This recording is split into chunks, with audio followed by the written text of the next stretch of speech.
저는 3천만 원에 산 산골 별장 때문에 지금 1억 원을 내고 나가야 합니다. 정부가 규제를 바꾸면서 제가 산 통나무 집이 불법 구조물이 되어버렸고 철거 비용만 8천만 원이 넘는다고 합니다. 평생 성실하게 일하고 모은 돈으로 꿈꾸던 자연인의 삶을 시작하려 했던 제가 어쩌다 이런 지경에 이르렀을까요? 낭만은 공짜였지만 그 낭만을 산 대가는 너무나 혹독했습니다. 이 이야기를 듣고 계신 분들은 부디 저와 같은 실수를 반복하지 않으셨으면 좋겠습니다. 지금부터 제가 어떻게 퇴직 후의 로망이 인생 최악의 투자가 되었는지 말씀드리겠습니다. 지금 이 이야기가 궁금하시다면 구독과 좋아요 꼭 부탁드립니다. 여러분의 작은 관심이 더 좋은 콘텐츠를 만드는 데 큰 힘이 됩니다. 저는 장석훈이라고 합니다. 올해 61세이고 평생을 교육청에서 일한 공무원이었습니다. 성실하게 출퇴근하고 가정을 돌보며 살아왔습니다. 큰 욕심 없이 월급 받아 저축하고 두 아이 대학 보내고 작은 아파트 하나 장만하며 그렇게 평범하게 살았습니다. 어느덧 정년퇴직을 앞두게 되었고 주변 사람들이 축하해 주었지만 마음 한편에는 묘한 공허함이 자리 잡았습니다. 매일 아침 일어나 출근하던 루틴이 사라지면 저는 무엇을 하며 살아야 할까요? 아내와 둘이 좁은 아파트에서 하루 종일 마주보고 있으려니 답답한 기분이 들었습니다. 퇴직 후 첫 달은 그래도 괜찮았습니다. 밀린 영화도 보고 친구들도 만나고 그렇게 시간을 보냈습니다. 하지만 두 달째부터는 무료함이 밀려왔습니다. 아침에 일어나도 할 일이 없고 집에만 있으니 아내에게 잔소리만 듣게 되었습니다. 설거지 좀 하라는 말에도 괜히 짜증이 났고 아이들은 바빠서 자주 연락도 안 됩니다. 이렇게 하루하루 의미 없이 시간만 흘러가는 것 같았습니다. 어느 날 저녁 혼자 소파에 앉아 텔레비전을 켰습니다. 채널을 이리저리 돌리다가 한 프로그램이 눈에 들어왔습니다. 화면 속에는 산중턱에 지어진 작은 통나무 집이 있었습니다. 한 중년 남성이 개울물로 밥을 짓고 있었고 마당에는 직접 해놓은 장작더미가 높이 쌓여 있었습니다. 그는 저녁이 되자 모닥불을 피우고 그 위에 고구마를 구워 먹었습니다. 밤하늘에는 별이 쏟아질 듯 빛나고 있었고 자막에는 이렇게 적혀 있었습니다. 자연인의 삶, 진정한 자유를 찾아서. 저는 화면을 보며 가슴이 두근거렸습니다. 와, 저게 진짜 자유구나. 저렇게 사는 게 진짜 사는 거지. 옆에서 설거지를 하던 아내가 물었습니다. 왜 또 멍하니 텔레비전만 봐요? 뭐 재미있는 거라도 나와요. 아니, 저기 저 사람 좀 봐. 산속에서 혼자 통나무집 짓고 자연인처럼 살잖아. 멋있지 않아? 아내는 웃으며 말했습니다. 당신이 저렇게 살 수 있을 것 같아요. 등산 한 번 가면 다리 아프다고 난리인데. 저는 말없이 화면만 바라봤습니다. 하지만 마음속 깊은 곳에서는 이미 무언가가 싹트기 시작했습니다. 저 산속 통나무집, 저 고요하고 평화로운 삶. 저것이 제가 원하는 삶이 아닐까요? 도시의 소음과 복잡함에서 벗어나 오롯이 자연과 함께 사는 삶. 그날 이후로 저는 자꾸 그 장면이 떠올랐습니다. 그로부터 며칠 뒤 저는 유튜브를 보고 있었습니다. 알고리즘이 제 마음을 꿰뚫어 본 듯 추천 영상이 떠올랐습니다.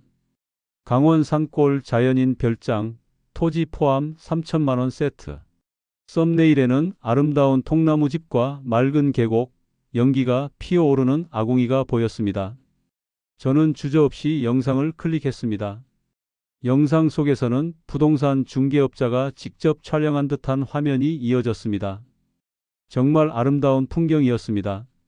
울창한 숲속에 자리 잡은 작은 통나무집, 바로 앞으로 흐르는 맑은 계곡물, 주변에는 사람의 손길이 닿지 않은 자연 그대로의 모습이었습니다. 영상 아래 댓글들이 수십 개 달려 있었습니다. 퇴직하면 여기로 가고 싶네요. 도시 탈출 진짜 부러워요. 이런 곳에서 살다가 죽으면 여한이 없겠어요. 저도 모르게 댓글들을 읽으며 고개를 끄덕이고 있었습니다. 영상 설명란에는 연락처가 적혀 있었습니다. 저는 한참을 망설이다가 결국 전화기를 들었습니다. 신호음이 몇 번 울리고 목소리가 들렸습니다. 네, 여보세요? 산골 별장 매물 보고 전화 주셨나요? 네, 그렇습니다. 영상에 나온 그 통나무집 아직 안 팔렸나요? 아, 네. 선생님 정말 잘 전화하셨습니다. 이거는 그냥 잡는 사람이 이득입니다. 지금 벌써 보러 오시겠다는 분들이 두 분 계세요. 빨리 결정 안 하시면 놓칠 수 있습니다. 목소리에는 긴박함이 묻어났습니다. 저는 가슴이 두근거렸습니다. 다른 사람에게 넘어가면 어쩌나 하는 조급함이 생겼습니다. 그럼 제가 이번 주말에 한번 가볼 수 있을까요? 그럼요, 물론이죠. 토요일 오전 10시 어떠세요? 제가 직접 안내해 드리겠습니다. 현장 보시면 정말 만족하실 겁니다. 전화를 끊고 나니 아내가 의아한 표로 저를 바라봤습니다. 무슨 전화예요? 왜 그렇게 들떠 있어요? 아니, 그냥 좀 알아보는 거야. 강원도에 괜찮은 별장이 하나 나왔다고 해서. 별장이요? 우리가 무슨 별장을 사요? 퇴직금 아껴야 하는 거 아니에요. 그냥 한번 보러 가보는 거야. 별일 아니니까 걱정 마. 하지만 저는 이미 마음속으로 그곳을 사기로 결심하고 있었습니다. 주말이 되어 저는 혼자 강원도로 향했습니다. 아내는 끝까지 반대했지만 저는 그냥 구경만 하고 온다고 설득했습니다. 차를 몰고 고속도로를 달렸습니다. 도시를 벗어나니 창밖 풍경이 점점 푸르러졌습니다. 산과 들판이 펼쳐지고 공기가 맑아지는 게 느껴졌습니다. 약속 장소에 도착하니 중개업자가 기다리고 있었습니다. 중년의 남성으로 환한 미소를 지으며 저를 맞이했습니다. 어서 오십시오. 장석훈 선생님이시죠? 제가 안내해 드리겠습니다. 차로 한 20분 정도 더 들어가야 합니다. 우리는 비포장 산길을 따라 올라갔습니다. 길은 좁고 굽이굽이 이어졌습니다. 차창 밖으로 울창한 숲이 펼쳐지고 간간히 계곡물 소리가 들렸습니다. 드디어 목적지에 도착했을 때 저는 입을 다물 수 없었습니다. 영상으로 본 것보다 훨씬 아름다웠습니다. 계곡물은 유리처럼 투명했고 햇살이 물결에 반짝였습니다. 주변에는 새소리만 울려 퍼지고 바람이 나뭇잎을 스치는 소리가 들렸습니다. 통나무집은 소박하지만 운치가 있었습니다. 작은 마당에는 나무 테이블과 의자가 놓여 있었고 그 너머로 계곡이 보였습니다. 어떠세요? 정말 멋지죠? 이런 곳이 요즘 얼마나 귀한지 아십니까? 정말 좋네요. 이렇게 조용하고 아름다울 줄은 몰랐습니다. 그쵸? 여기가 바로 힐링의 성지입니다. 주말마다 오셔서 쉬시면 정말 좋으실 겁니다. 저는 통나무집 안으로 들어가 봤습니다. 내부는 단출했지만 필요한 것들은 다 갖춰져 있었습니다. 작은 부엌, 침실, 거실이 하나의 공간에 있었고 창문으로는 계곡이 한눈에 들어왔습니다. 저는 이미 이곳에서 사는 제 모습을 상상하고 있었습니다. 아침에 일어나 계곡물로 세수하고 커피를 내려 마시는 모습. 저녁에는 마당에 앉아 별을 보며 소주 한 잔 기울이는 모습. 밖으로 나와 중개업자가 설명을 이어갔습니다. 이게 임업용 주택이라서 지금은 농막으로 등록되어 있습니다. 하지만 걱정 마세요. 조금만 기다리면 산지 관리 규제 완화가 예정되어 있습니다. 규제 완화요? 그게 무슨 말씀이세요? 정부에서 산지 활용을 늘리려고 규제를 풀 계획이라는 겁니다. 그러면 여기도 정식 주택으로 전환할 수 있고 전입 신고도 가능해집니다. 지금 사두면 나중에 가치가 몇 배로 오를 수 있어요. 그럼 지금은 전입 신고가 안 된다는 말씀이신가요? 네, 지금은 주말 별장 용도로만 쓰실 수 있습니다. 하지만 규제만 풀리면 완전히 달라집니다. 이런 희소성 있는 땅이 요즘 얼마나 빨리 나가는지 아십니까? 선생님 같은 분들이 찾는 곳이 바로 여기입니다. 저는 고개를 끄덕였습니다. 그의 말이 그럴듯하게 들렸습니다. 정부가 규제를 풀면 이곳의 가치가 오를 것이고 최소한 손해는 보지 않을 것 같았습니다. 무엇보다 이곳의 풍경이 너무 마음에 들었습니다. 제가 꿈꾸던 자연인의 삶이 눈앞에 펼쳐져 있었습니다. 가격은 얼마입니까? 토지 포함해서 3천만 원입니다. 정말 저렴한 가격이에요. 이 정도 조건이면 보통 5천 원 받습니다. 3천만 원. 퇴직금의 일부였지만 감당할 수 없는 금액은 아니었습니다. 저는 계곡을 바라보며 생각했습니다. 여기서 남은 인생을 여유롭게 보낼 수 있다면 3천만 원이 아깝지 않을 것 같았습니다. 아내를 설득하면 되겠죠. 결국 저는 결정을 내렸습니다. 좋습니다. 계약하겠습니다. 정말 잘 결정하셨습니다. 선생님 후회 안 하실 겁니다. 계약금은 500만 원이고 잔금은 2,500만 원입니다. 다음 주에 계약서 작성하러 오실 수 있으세요? 네, 가능합니다. 집으로 돌아오는 길에 저는 들뜬 마음을 감출 수 없었습니다. 드디어 제 인생에 새로운 전환점이 생긴 것 같았습니다. 퇴직 후의 공허함도 이제 사라질 것 같았습니다. 하지만 집에 도착해서 아내에게 말했을 때 반응은 예상과 달랐습니다. 뭐라고요?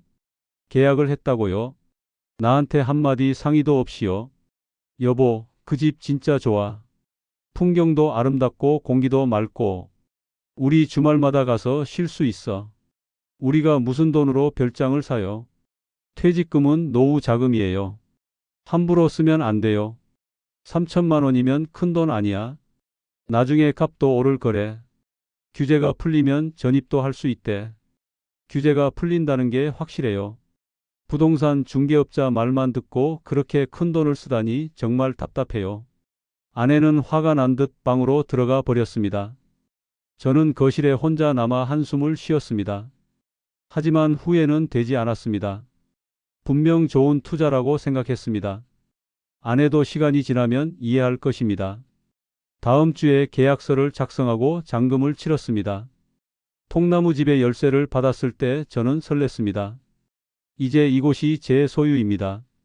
주말마다 이곳에 와서 자연과 함께 시간을 보낼 수 있습니다. 첫 주말에 저는 아내를 설득해서 함께 통나무 집에 갔습니다. 아내는 여전히 못마땅한 표정이었지만 따라왔습니다. 도착해서 짐을 풀고 저는 마당에 앉아 계곡을 바라봤습니다. 정말 평화로웠습니다. 새소리와 물소리만 들리는 고요한 시간. 이게 바로 제가 원하던 삶입니다. 여보, 좀 봐. 여기 정말 좋지 않아? 아내는 대답 없이 집안을 둘러봤습니다. 그러다 얼굴을 찌푸렸습니다. 여기 전기도 제대로 안 들어오네요.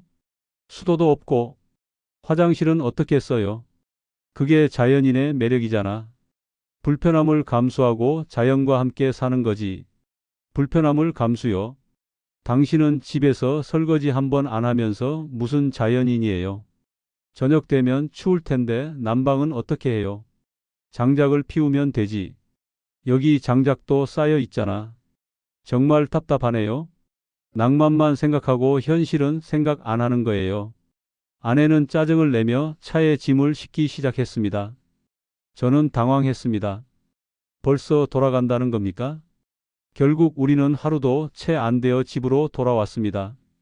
첫 방문은 실패였지만 저는 포기하지 않았습니다. 다음번에는 더 잘 준비해서 가면 됩니다. 하지만 현실은 생각보다 훨씬 가혹했습니다. 두 번째 방문은 여름이었습니다. 저는 혼자 갔습니다. 아내는 가기를 거부했습니다. 도착해서 짐을 풀고 주변을 둘러봤습니다. 여름의 산골은 푸르고 아름다웠습니다. 하지만 곧 문제가 생겼습니다. 벌레들이 너무 많았습니다. 모기, 파리, 벌, 온갖 벌레가 집 안으로 들어왔습니다. 저는 모기약을 뿌렸지만 소용없었습니다. 밤이 되자 벌레 소리가 귀를 괴롭혔습니다. 잠을 제대로 잘 수 없었습니다. 게다가 화장실 문제도 심각했습니다.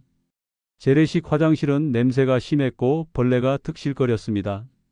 저는 하루 만에 도망치듯 집으로 돌아왔습니다. 세 번째 방문은 가을이었습니다. 이번에는 날씨가 선선해서 괜찮을 거라 생각했습니다. 하지만 또 다른 문제가 기다리고 있었습니다. 휴대폰 신호가 거의 잡히지 않았습니다. 급한 전화가 왔는데 통화가 끊겼습니다. 인터넷도 안 되었습니다. 저는 답답함을 느꼈습니다. 현대인에게 통신이 안 되는 곳에서 산다는 것이 얼마나 불편한지 깨달았습니다. 게다가 장작을 패는 일도 생각보다 힘들었습니다. 몇 개 패고 나니 허리가 아프고 손에 물집이 잡혔습니다. 저는 통나무집에서 하루를 보내고 다시 돌아왔습니다. 네 번째 방문은 겨울이었습니다. 겨울 산골의 풍경을 보고 싶었습니다. 하지만 도착하자마자 후회했습니다. 계곡이 얼어붙어 있었고 집안은 냉장고처럼 추웠습니다. 난방을 하려면 장작을 피워야 하는데 눈 쌓인 곳에서 장작을 가져오는 것부터 고역이었습니다. 겨우 불을 피웠지만 집 전체를 따뜻하게 하기에는 역부족이었습니다. 저는 이불을 뒤집어 쓰고 떨며 밤을 보냈습니다. 다음 날 아침 집을 나서려는데 차가 눈에 갇혀 있었습니다. 제설 작업도 안 된 비포장길은 미끄러웠고 차를 빼내는데 몇 시간이 걸렸습니다. 그날 이후로 저는 겨울에는 절대 오지 않기로 했습니다. 다섯 번째 방문은 이듬해 봄이었습니다. 1년 동안 4번밖에 못 갔지만 그래도 봄 정도는 가봐야 한다고 생각했습니다. 하지만 도착해서 본 광경은 충격적이었습니다. 지붕 일부가 무너져 있었고 벽에 금이 가 있었습니다. 겨울 동안 눈의 무게를 견디지 못한 것 같았습니다. 수리를 해야 했지만 여기까지 수리기사를 부르는 것도 쉽지 않았습니다. 비용도 만만치 않았습니다. 저는 그냥 방치하기로 했습니다. 어차피 자주 오지도 않는데 큰돈 들여 수리할 필요가 있을까 싶었습니다. 2년이 흘렀습니다. 그동안 저는 통나무집을 겨우 5번 방문했습니다.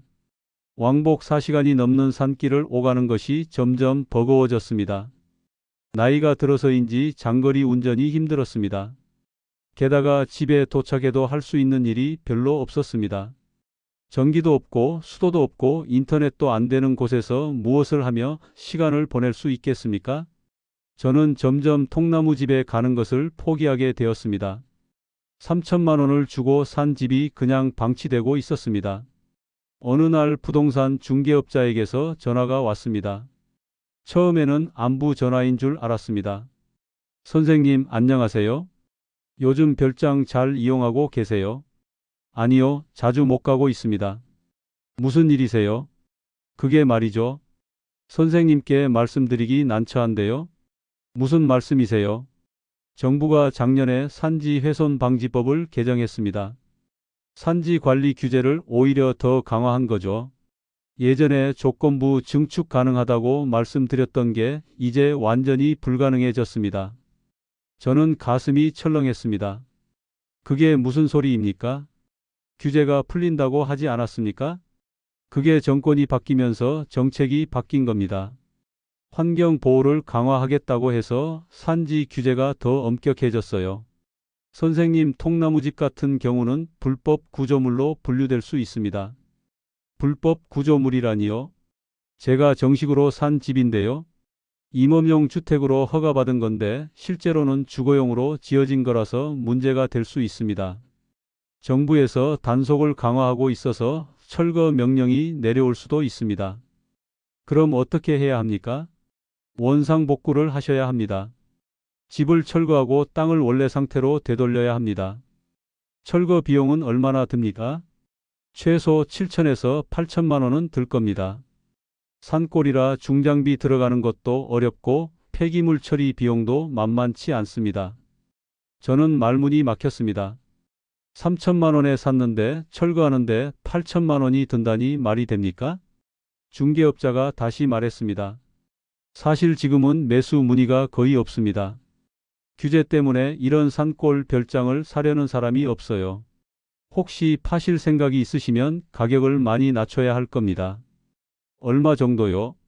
철거 비용까지 포함하면 1억 정도는 생각하셔야 팔릴 겁니다. 저는 소리를 질렀습니다.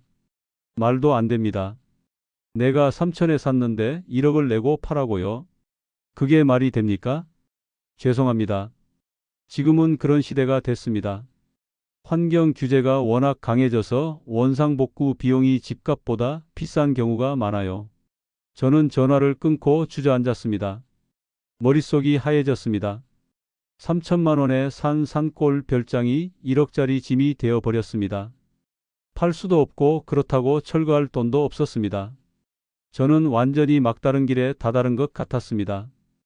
아내에게 이 사실을 말해야 했지만 차마 입이 떨어지지 않았습니다. 며칠을 고민하다 결국 아내에게 털어놓았습니다. 예상대로 아내는 분노했습니다. 그러게 내가 뭐라고 했어요. 부동산 중개업자 말만 믿고 덜컥 사더니 이제 와서 어쩌자는 거예요. 미안해. 내가 잘못 생각했어. 미안하다고 해결돼요. 퇴직금 3천만 원 날린 것도 모자라 1억을 더 내야 한다니 우리 노후는 어떻게 해요? 저는 아무 말도 할 수 없었습니다. 변명의 여지가 없었습니다. 제 판단이 틀렸고 그 대가가 너무 혹독했습니다. 저는 법률 상담을 받으러 갔습니다. 혹시 중개업자를 상대로 소송할 수 있을까 싶었습니다. 하지만 변호사의 답변은 냉정했습니다. 계약서를 보니 특약사항에 산지관리법에 따른 제약이 있을 수 있다고 명시되어 있습니다. 또한 정책 변화에 따른 손실은 매수자가 부담한다고 되어 있네요. 소송하기 어렵습니다. 하지만 중개업자가 규제가 풀린다고 했습니다. 거짓말한 거 아닙니까? 그건 당시 예상이었을 뿐 확정된 사실이 아니었죠. 계약서에도 확정사항이 아니라고 적혀 있습니다. 법적으로 책임을 묻기는 어렵습니다. 저는 변호사 사무실을 나오며 절망했습니다. 이제 정말 방법이 없는 것 같았습니다. 집으로 돌아오는 길에 문득 깨달았습니다. 제가 산 것은 통나무집이 아니었습니다. 자연도 아니었습니다. 저는 현실에서 도망칠 구실을 찾고 있었던 겁니다. 퇴직 후의 공허함, 집에서 느껴지는 무력감, 잃어버린 역할과 존재 의미. 그 모든 것을 자연인의 로망으로 덮어버리려 했던 겁니다. 텔레비전 속 자연인의 삶은 아름답게 편집된 환상이었습니다. 실제 현실은 추위와 더위, 벌레와 고립, 불편함과 외로움이었습니다. 저는 집에 돌아와 아내에게 말했습니다. 여보, 정말 미안해. 내가 현실을 제대로 보지 못했어. 낭만에만 빠져서 당신 말도 안 듣고 멋대로 결정했어. 아내는 한숨을 쉬며 말했습니다. 이제 와서 미안하다고 무슨 소용이에요. 이미 엎질러진 물인데 내가 방법을 찾아볼게. 어떻게든 해결할게. 하지만 저는 방법을 찾지 못했습니다.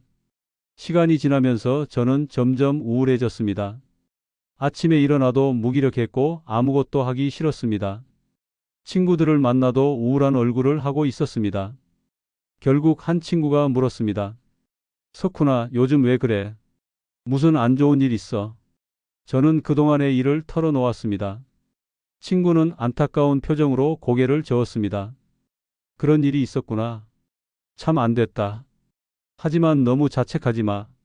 누구나 실수는 할 수 있어. 3천만 원짜리 실수치고는 너무 비싼 대가야. 돈은 다시 벌 수 있어. 중요한 건 내 건강과 가족이야. 지금부터라도 현실을 직시하고 다시 시작하면 돼. 친구의 위로가 조금은 도움이 되었습니다.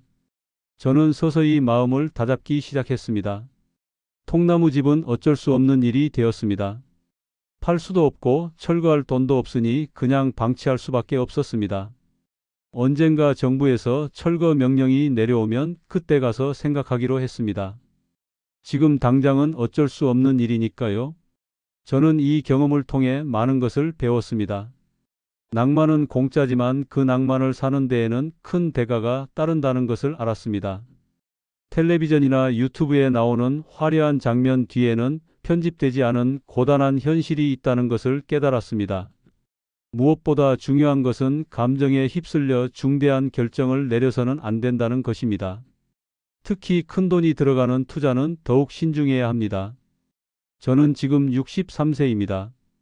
통나무집 사건 이후로 2년이 더 흘렀습니다. 여전히 그 산골 별장은 방치되어 있고 저는 가끔 그곳을 떠올립니다. 만약 그때로 돌아간다면 저는 절대 그 집을 사지 않을 것입니다. 하지만 돌이킬 수는 없습니다. 이미 벌어진 일이니까요. 저는 이제 소박하게 살려고 합니다. 아파트에서 아내와 함께 평범한 일상을 보내고 있습니다. 가끔 동네 공원을 산책하며 자연을 느낍니다. 그것만으로도 충분합니다.